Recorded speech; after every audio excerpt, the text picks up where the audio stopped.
Hey, Paul, Nate Taylor with the Indy Star. There's been moments this year where teams have trapped you in late game situations. Was it anything that surprised you about Cleveland trapping you in that situation, given how quickly they did? A little bit. Being up, one and 20 seconds on the clock, that was a surprise to get trapped. Usually try to force a turnover early when you're down. But, it's no surprise, period, to see a double team. We should have known that was coming. Was that talked about in the timeout before the last 20 seconds? Yeah, I mean, they did it, before they fouled. They had one to give. They did it. And right there, it should have been a trigger to know that that's what they were going to do going into it. But I didn't think so. I thought I would have been able to make a play out of it. But, they caught us slipping on one.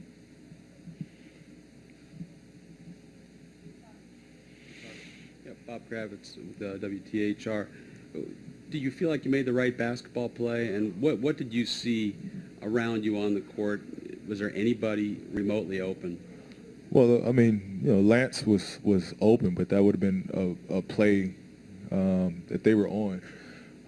They almost was baiting me to throw that. Richard Jefferson was kind of, cat and mousing it. And I saw that. Lance, and I told Lance he had to flash up, flash that elk or to that nail.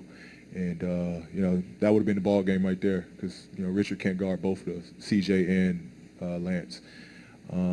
But he didn't do so. I gave it up, to soften him up and try to get it back. I talked to CJ about it. Situations like that, I got to get the last shot. Paul, Greg Doyle from the Indy Star. Situations like that, you got to get the last shot.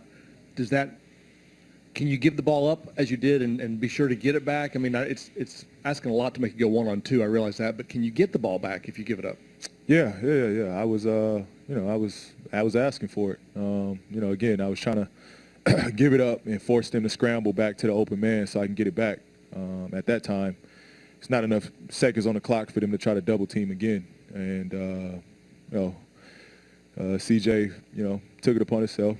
I'm confident with all my guys taking shots. That's not the issue. But in that situation right there, I got to get that. What positives do you take away? I know you'd like to get out of here with the game 1 win, but what positives do you take?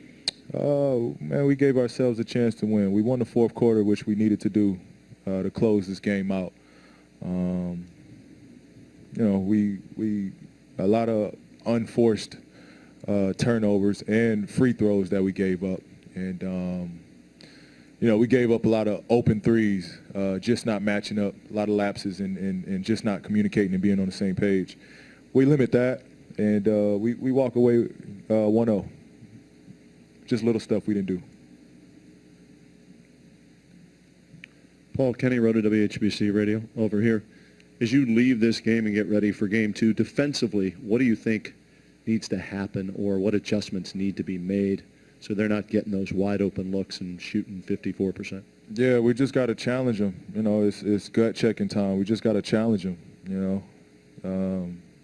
I don't think we did that well enough as far as being physical and really, just playing tough.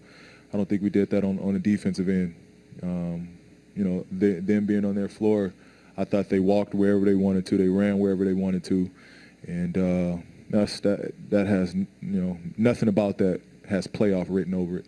And that's where we got to get better at. I've been saying it all year and trying to challenge guys to be tougher. But I think that's what we need to do. If we're going to get dinged for cheap fouls, we got to play a little more tougher.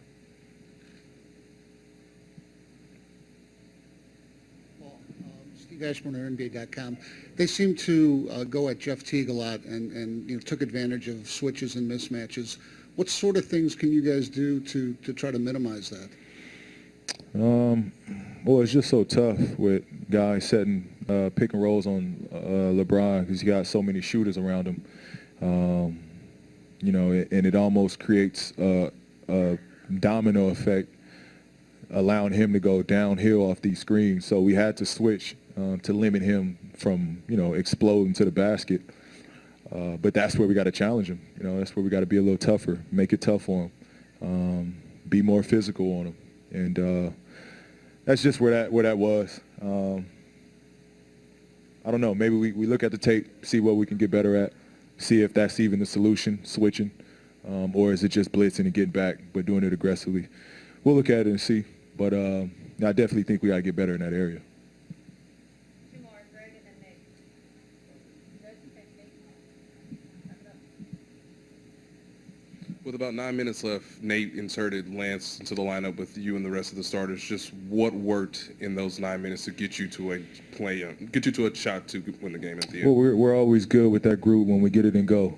Lance does a great job of pushing it, causing mismatches off of that push, and we're just playing. You know, that's where we've been great, where we get it and go. You know, we don't slow down, we don't draw plays, we just go. And that's where we've been special at when we have that lineup. Did he have an impact as well defensively, referencing the fact that you guys won the fourth quarter there at the end? Yeah, I think just having a bigger body out there, and you know, he did a great job rebounding. But yeah, he definitely helped. Again, having a bigger body out there, and his ability to score, and you know, he creates matchups that favors our side. So it was beneficial having him on the floor in the fourth.